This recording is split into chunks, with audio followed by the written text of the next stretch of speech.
Hello and welcome viewers, I am Pia and you're watching NewsX World. Let's take a look at the headlines this hour. Russia has launched a wave of drone and missile attacks across Ukraine, killing 6 people, including 2 children. Ukrainian officials have stated that the strikes in the Odessa region is causing widespread damage. Meanwhile, in Zaporizhia, nearly 58,000 households have lost power. Israel's Defence Minister Katz has warned that the military is stepping up its attacks against Hezbollah in southern Lebanon. His statement comes a day after Lebanese officials reported 4 deaths in an Israeli strike. Iranian President Masoud Pezeshkian has stated that Tehran is rebuilding its nuclear facilities with greater strength while insisting that the country is not seeking a nuclear weapon. Pezeshkian's remarks come during a visit to Iran's Atomic Energy Organization, where he met with senior officials from the country's nuclear industry. The Ukrainian drone attack has hit a tanker and an oil terminal in Russia's Black Sea port of Tuapse. Authorities have warned that the strike could disrupt exports of crude oil and refined products. The Kremlin has stated that a meeting between Russian President Vladimir Putin and his US counterpart Donald Trump is possible but is not needed at the moment. Russia has emphasized that work on a Ukrainian settlement is instead the need of the hour. In a setback to the US-brokered ceasefire, Israel maintains that the remains of 3 people Hamas had handed over to the Red Cross in Gaza did not belong to any of the hostages. Hamas has denied US accusations that it looted aid in Gaza, calling the claims false and unfounded. The group has described the allegations as part of a deliberate disinformation campaign aimed at undermining its credibility. US President Donald Trump is set to host his Syrian counterpart Ahmed al-Shara at the White House on the 10th of November, tentatively. This will be the first ever visit by a Syrian head of state to Washington after decades of international isolation. Well, viewers, those are the headlines and our top focus. What's taking place in Europe? Ukrainian officials have stated that Russian forces have launched a wave of drone and missile strikes across Ukraine overnight, killing 6 people, including 2 children. According to the Office of Ukraine's Prosecutor General, the attacks have targeted the Dnipropetrovsk and Odessa regions. Emergency services were deployed to the affected areas to search for survivors and assess the damage. Regional Governor Ivan Fedorov has reported that in a separate strike on southern Zaporizhia, nearly 58,000 households were left without electricity. This strike follows that which had taken place in Russia earlier in the day in the Tuapse area, where an oil refinery and a tanker were also hit. We're getting to know that Rosneft refinery was the one which was targeted by Ukraine. We're seeing this back and forth taking place between Ukraine and Russia. On one hand, Russia is stepping up attacks on Ukraine's energy grid. On the other, Ukraine is targeting Russia's oil refineries and capacities. Of course, the larger question is how will this impact global supply chains? With us on the broadcast is Professor Georgi Toloraya, international affairs expert, joining us from Moscow. Thank you so much for taking out time and speaking to us on NewsX World. We've recently seen a statement coming in from Kremlin.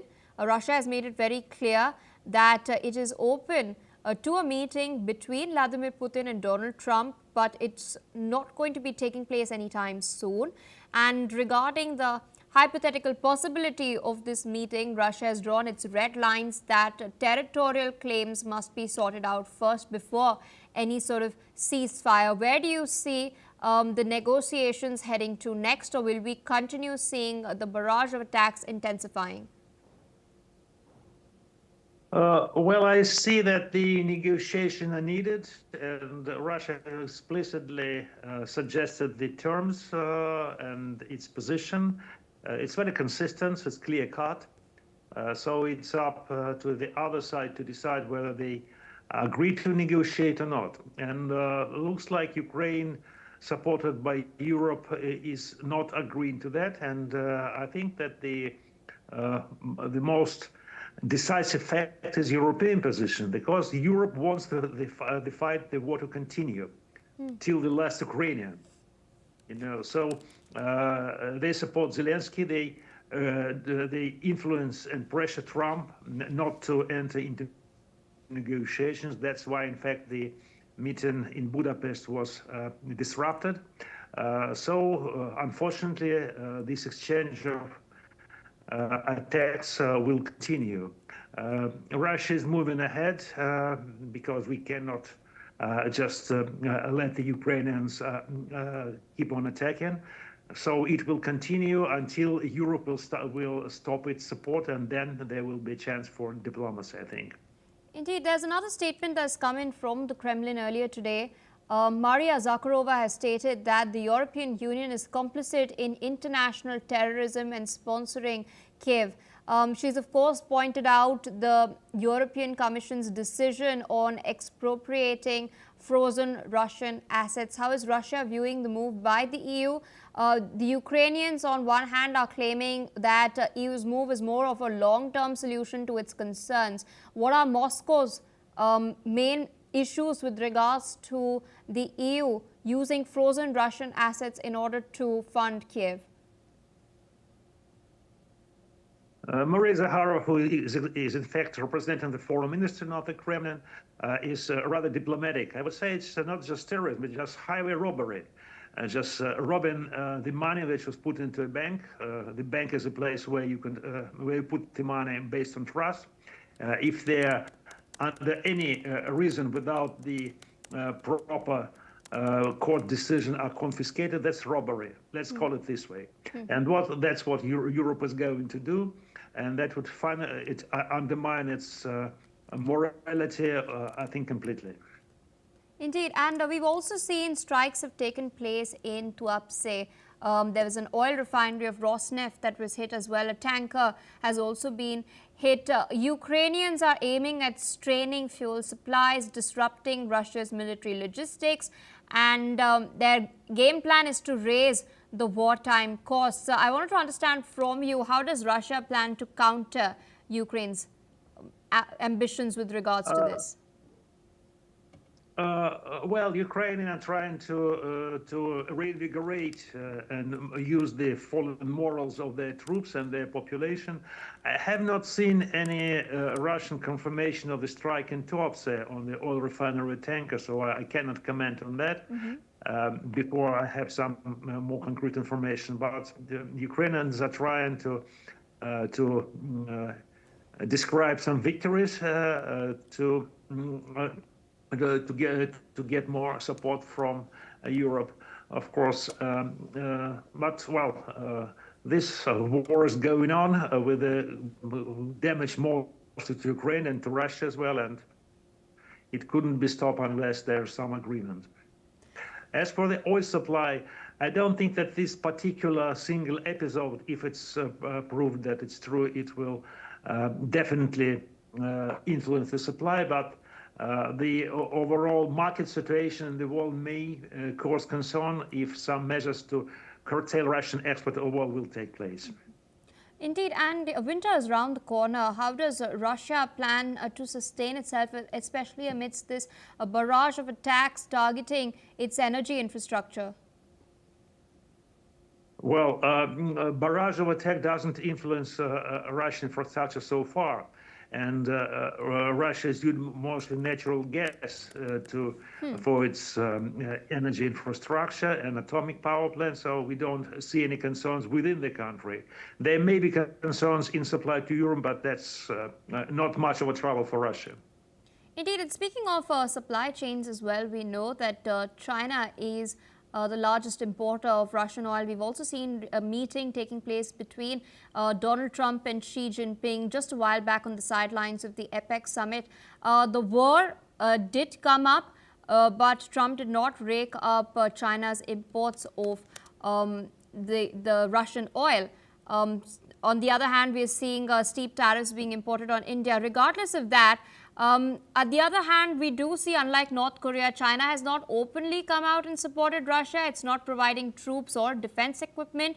But on the other, we do know there are reports that have come out of China providing fiber optic cables, lithium-ion batteries, dual-use items that Russia is then using to manufacture fiber optic drones in order to strike deeper into Ukrainian territory. How does Moscow then view China and China's national interests that are in play here? Well, I wouldn't say that the meeting in Busan with Xi Jinping of Donald Trump was very successful for Donald Trump. It was curtailed before the time, and there were not much results reported. And I think that Xi Jinping flatly rejected any talks of curtailing oil supply from Russia at this meeting, and. So we have to wait and see what are the exact results of the outcome of this meeting will be, but it was not a breakthrough. And as for Chinese supply, well, China is a global factory. It supplies everything to everybody, yes. Including Ukraine, by the way. But politically, China strongly supports Russian cause, understands the need for it, and we are thankful to China for that. We don't expect them to send troops or modern armament, and we don't ask them to do this. But the political support and understanding of the situation is very valuable for Russia. And also Indian position on not being so complacent to the pressure of U.S. to stop supplies of Russian oil also should be noted. All right, Professor Tolera, thank you so much for taking out time sharing your analysis with us on NewsX World today. With that, viewers, we're shifting focus away from Europe towards what's taking place in the Middle East.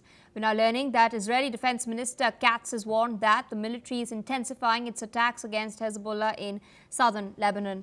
His statement comes a day after Lebanon's health ministry has reported 4 people killed in an Israeli airstrike. Katz has accused Hezbollah of playing with fire and has criticized Lebanon's leadership for what he claims to be failure to act. He has insisted that the Lebanese government must disarm Hezbollah and remove the group from its southern region. The Israeli Defense Minister has also stated that Israel would continue and even step up its military response to protect its northern community. The strikes have in fact intensified after Israelis living near the border areas were forced to evacuate their homes in the aftermath of Hezbollah strikes following the outbreak of the war in Gaza in October 2023. In the event of the strikes and counter-strikes, Israel has eliminated Hezbollah's chief, Hassan Nasrallah, and its top leadership as well. After that, a ceasefire was brokered by the United States, where disarmament of the group and troop withdrawal from the Israeli side were underlined. However, there have been virtually no progress on either of these matters, and Israel keeps striking Hezbollah facilities. We've in fact seen another recent strike taking place, an IDF strike targeting Hezbollah's elite Radwan forces had hit a car in southern Lebanon's Far Rumain neighborhood, killing 4 and wounding 3 as well. With us on the broadcast is Mohammad Osman, international relations expert, joining us from Cairo. Thank you so much for taking out time and speaking to us on NewsX World. There's been a lot of murmur regarding the disarmament of Hezbollah, the withdrawal of Israeli troops on the ground as well. It seemed that there was some headway being made towards this over the last about 2 months back. But since then, nothing has come into fruition, nothing has catalyzed on the ground. Where do you think these tensions will head to next? Thank you for having me, Pia. Greetings to you and to your audience. It seems that the situation in Lebanon is once again reaching an impasse, and it seems that escalation now seems ever more inevitable, unfortunately. As you very well know, over a year ago, Israel launched a full-scale war against Hezbollah in Lebanon. The war lasted for a few weeks. Hezbollah received substantial casualties. Basically, it was defeated in the war, and a U.S. brokered ceasefire ended the war. The Lebanese side, whether the Lebanese government or Hezbollah, have kept their end, honored their end of the ceasefire agreement. Hezbollah has withdrawn to the northern area of the Litani River, meaning it has no presence in the areas adjacent to the Israeli border. Also, the arms of Hezbollah has been disarmed in the southern Litani region, and its infrastructure has been largely deconstructed or deassembled by both the Lebanese army and the UNIFIL forces, UN peacekeeping forces in southern Lebanon. However, on the other hand, Israel is not honoring its part of the ceasefire. It still occupies about 5 strategic points inside Lebanon, creating a de facto buffer zone on the border. And also, over the past year, Israel has carried out almost daily airstrikes on targets inside the southern Lebanon, leading to the death of over 340 people within a year. This hardly sounds like a ceasefire to me. It's rather a one-sided ceasefire. And of course, it's worth noting that out of those 340, about 102 are Lebanese civilians. And then the Trump administration came along to push for the full disarmament of Hezbollah as a precondition for Israel's withdrawal from southern Lebanon, and also as a precondition for the demarcation of the border, and also as a precondition for Israel not launching any more attacks against Lebanon. Of course, this was a total offset. It wasn't part of the deal. Of course, it is logical to seek to disarm Hezbollah and to enable the Lebanese state to monopolize the possession of arms and the use of force. However, this has to be achieved through a sustained and deep and serious national dialogue within Lebanon, because the Lebanese political system is a confessional one, a sectarian one, where power is divided constitutionally between the different sects of Lebanon, including the Shi'i sect, which constitutes about 30% of Lebanon. So attempting to disarm Hezbollah by force could actually push Lebanon into civil war. And that's why the Lebanese government has been very reluctant to approach the idea of disarmament by force and was trying to engage in dialogue. But of course, the Americans and the Israelis are very restless. The Americans are using the Israelis to threaten the Lebanese. And it seems that now, since Lebanon has not been responding to the U.S. demands to adopt a certain plan of disarmament that will actually lead to civil war in the country, so now Israel is poised to escalate its violence against Lebanon. And now there are actual concerns, Pia, that Israel might launch a full-scale war once again, a whole military operation, air, ground, and through air, ground, and sea, against southern Lebanon to destroy whatever is left of Hezbollah's capabilities, bearing in mind that the Hezbollah's capabilities has been severely hampered by the previous war and also by the fall of the Assad regime in Syria, which severed the land bridge between Iran and Lebanon. And also, Iran itself has been substantially weakened after the 12-day war that was launched by Israel and the United States against it, which hampered its capabilities substantially as well. Indeed, and recently, with regards to what's taking place between Israel and Lebanon, we've received an interesting statement from the US's Special Envoy for Syria. It is clear that Washington is frustrated with the lack of headway being made as far as the disarmament is concerned. But Tom Barak has come out and branded Lebanon as a failed state. What do you make of this rhetoric? Unfortunately, even though I abhor the narrative and even the philosophy and logic of Tom Barak, but unfortunately he is right. Lebanon, as things stands, is very close to a state of a failed state. The economy has collapsed since 2019. The country is suffering from hyperinflation. Hezbollah is a state within a state, and foreign regional and international actors do play a role in increasing the polarization inside Lebanon, which is creating constant political instability, and also, of course, as of late, an Israeli war against Lebanon as well. So the country is in shambles. That is true. But actually, the United States bears part of the responsibility for why the country is in shambles, because the United States is blocking a lot of economic aid to Lebanon because they see that Lebanon is not cooperating on the idea of disarming Hezbollah and eliminating Iranian influence, even though a change of government happened in Lebanon over the past few months. A new president was elected, President Joseph Aoun, a very respectable general and the commander of the army, and also a new government, a new cabinet has been formed, led by Prime Minister Nawaf Salam, a very renowned international figure, and he was a judge in the International Court of Justice. So these people are beyond any connections to the Iranians. If anything, they are against Iranian influence in the country. However, they do not seek to plunge their country into civil war just to please the United States. So that's why Tom Barak, who is, by the way, of Lebanese descent, is branding his own home country, original home country, as a failed state. Indeed, Lebanon has already seen decades of devastation in the civil war, and it's reached this position after a lot of turmoil. You've mentioned Iran. I'm just coming to that. I request you to stay on with us as we're tracking some fresh developments. We're now learning that Iranian President Masoud Pezeshkian has stated that Tehran would rebuild its nuclear facilities with greater strength while maintaining that the country is not seeking to develop nuclear weapons. He has made these remarks during a visit to Iran's Atomic Energy Organization, where he met senior officials from the country's nuclear sector. His comments have come after US President Donald Trump warned that he would order new strikes if Iran tried to restart facilities that were bombed by the United States in June. Washington has claimed that those sites were part of a weapons program, a charge that Tehran continues to deny, insisting that its nuclear activities are for civilian and health-related purposes as well. In fact, Pezeshkian has stated that destroying buildings and factories would not weaken Iran's resolve and that the country would rebuild and move forward with greater determination. We all remember how back in June, the United States had struck 3 nuclear facilities within Iran, in Natanz, Isfahan and in Fordo. They had claimed to use bunker busters, but Iran so far has struck a very positive tone, stating that its facilities have largely remained intact and it intends on rebuilding.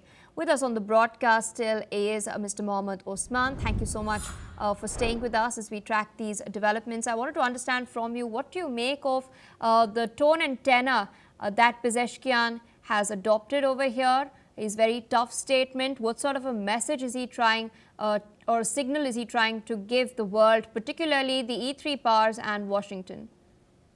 Well, we've all heard and read reports, Pia, that the United States is approaching Iran once more to negotiate. And there are many sources that do verify that the United States is doing just that, and that they are pushing at the moment for more negotiations instead of going back to military escalation once again. And it seems that the Iranians, of course, are upping the ante a bit in order to improve their negotiating position by making such hardline statements. Also, the other day, a very senior Iranian official, former Iranian official, a former advisor to the Grand Ayatollah, the supreme leader of Iran, and also he is very close to the decision-making circles, said that Iran, if Iran wishes, it can build the nuclear bomb within 2 weeks if the Ayatollah revokes the fatwa. Of course, this is a very provocative and inflammatory statement, and it seems that it is designed and projected in order to improve Iran's negotiating position and prove that Iran is not weakened.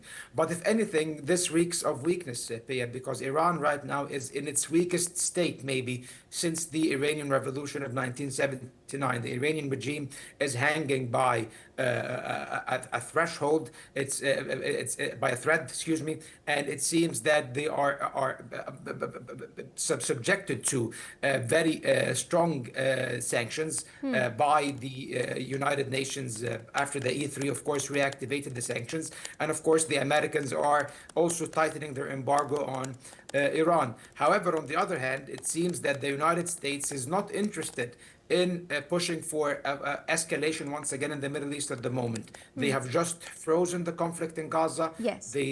Trump claims to be leading a peace process over there, so it wouldn't seem logical for them to start another war with Iran now. Indeed, and speaking of sanctions, of course, a lot of experts have doubted that it will hit the Iranian economy hard. You have mentioned that there are dissenting elements within Iran against the regime itself, and it's not enjoyed as much popularity right now as it has in the past.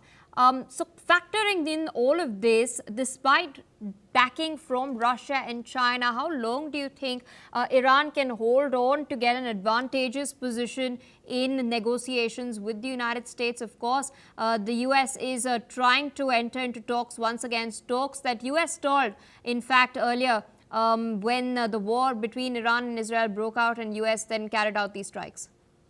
It seems that the question of Iran's economic isolation, of course, is not as a given, as people might expect, because actually 120 countries, including, of course, Russia and China, and all the countries of the non-aligned movement, have said that the sanctions are null and void now, and they will not be applied anymore, because basically they do not believe that the snapback mechanism was activated legally, because they see that two of the main counterparts of the Iran nuclear deal, that is China and Russia, refuse the reimposition of sanctions on Iran. And many countries around the world do reject that as well. So it does not see, and I think that in the next weeks and months, China and Russia will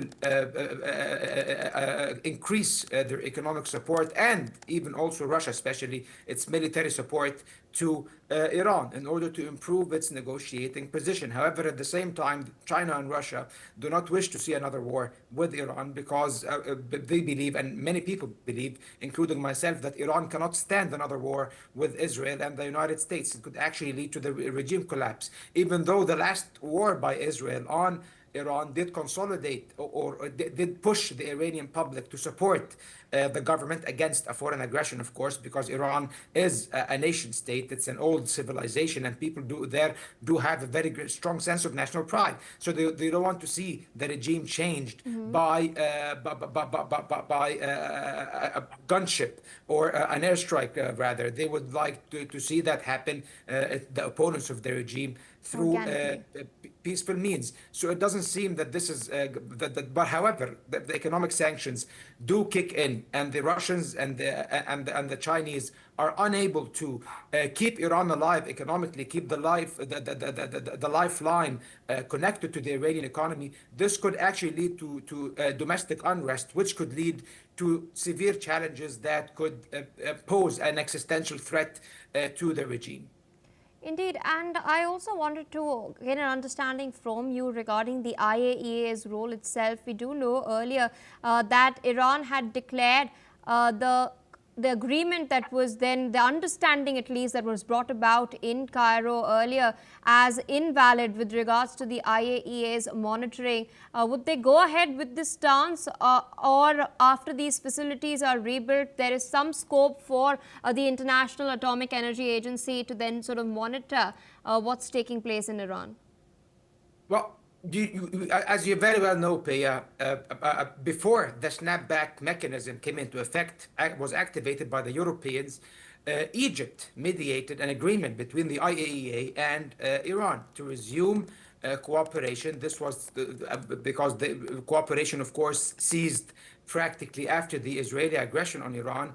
So there was room for the resumption of cooperation, and actually visits were carried out to Iran by inspectors of the IAEA. However, with the activation, of course, of the snapback mechanism, Iran declared the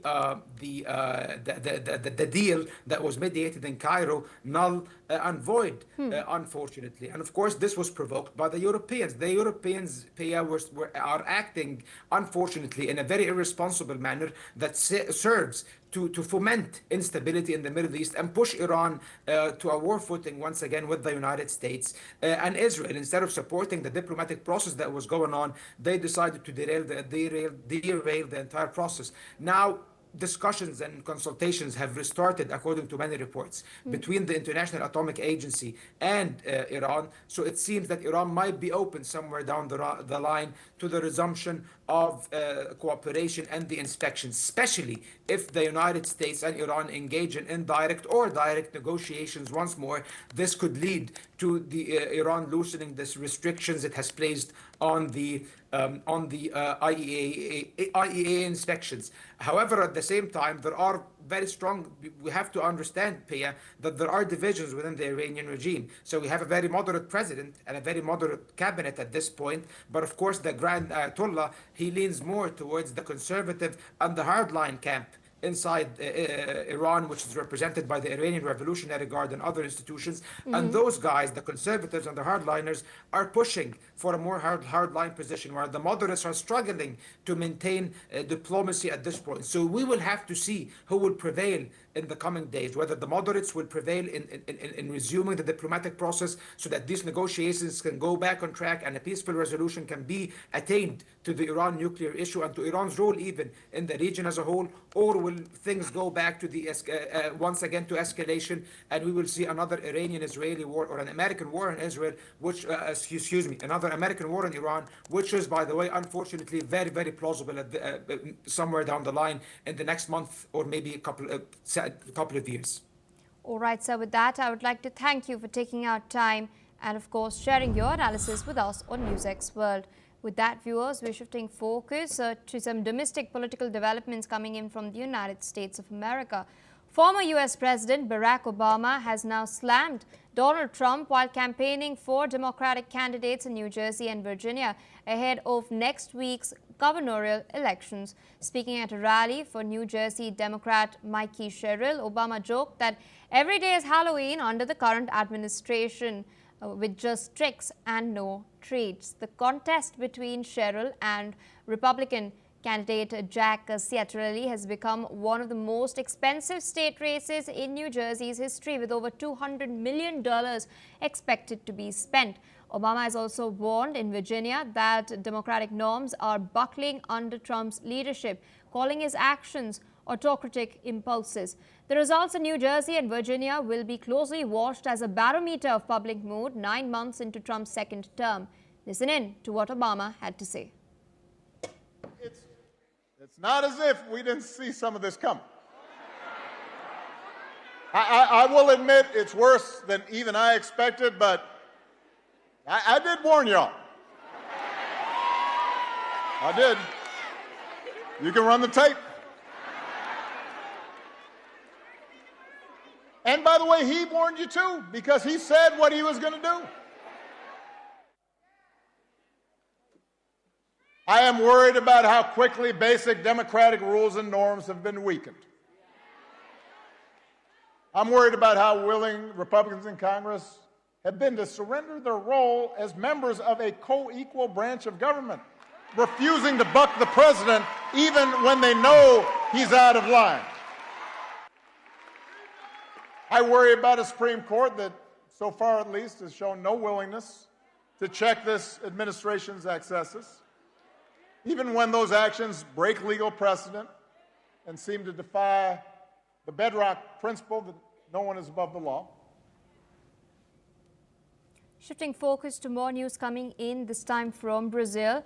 Relatives of the victims of Brazil's deadliest police raid gathered at a morgue in Rio in order to identify the bodies before they're laid to rest. In one of the deadliest police raids in the city, a total of 121 people have been killed, including 4 police officers. The raid was a part of an anti-drug operation conducted in the city. Officials have reported that 109 out of the 117 victims have been identified, and of those, 78 had criminal records and 42 had arrest warrants issued against them. At the morgue stood Samuel da Silva, the father of a 14-year-old victim, Michel Mendes, who acknowledged that his son had been associated with a gang and had appeared in photographs holding weapons as well. He expressed his regret and stated that he had been unable to pull his son away from the world of crime. Listen in to what this grieving father had to say. Estou aqui nessa manhã para retirar o corpo dele. Ele tem 14 anos de idade, né? Estava no meio dessa guerra e infelizmente ele perdeu a vida. Então estamos lutando desde segunda-feira, mas ontem nós conseguimos pegar toda a documentação e hoje, com o carro da funerária chegando, nós vamos fazer o reconhecimento para retirar o corpo e fazer o enterro dele. Meu filho está envolvido, é aquela criança que gosta de status, né? Para tirar foto com arma, andando de moto na favela, e ele morava na Baixada. E a gente estava lutando para tentar tirar ele disso. Mas o que eu estava falando ali agora há pouco é as ilusões, os vídeos que esses garotos que cantam aí, filho do Marcinho VP, esses camaradas mostram aí, fumando droga, dizendo que é uma vida fácil, elogiando o crime, dando voto para o crime, por isso que essas coisas vêm acontecendo. All right, viewers, shifting focus, news coming in from Pakistan. According to multiple reports, unknown militants targeted a police convoy with an improvised explosive device in Doab, Hangu in Khyber Pakhtunkhwa, injuring a station house official, Imranuddin, and 3 other police personnel. This is the second such attack in 3 days in the very same region, with the previous blast being reported on the 29th of October, which resulted in the death of at least 6 soldiers, including a captain. That's not all. Even earlier, on the 24th of October, 3 policemen, including the superintendent of police operations, had lost their lives in twin blasts in the Hangu district in Khyber Pakhtunkhwa. In that particular blast, the SP was identified as Asad Zubair. Up until now, Pakistan has been witnessing a surge in terrorist incidents, particularly in the bordering provinces of Khyber Pakhtunkhwa and Balochistan. This has increased since the Afghan Taliban returned to power in Afghanistan in 2021. We've seen the cross-border skirmish and the firing also taking place. In fact, the 2 provinces that share a porous border with Afghanistan account for more than 96% of the total violence witnessed across the country. Khyber Pakhtunkhwa in particular has witnessed over 600 such incidents in the first 8 months of 2025. This is information according to a local police report. In fact, at least 138 civilians and 79 police personnel have lost their lives, while over 100 have been injured in such incidents in the first 8 months of this year. You can, of course, see visuals of the station officer, the station house officer, Imranuddin, on your screens. There are also photographs of the cars being damaged in this ID blast that have also come to light. Well, viewers, this is all the time we have for this particular bulletin. More news and updates on the other side. Stay tuned on NewsX World, and we'll be back after a quick short break.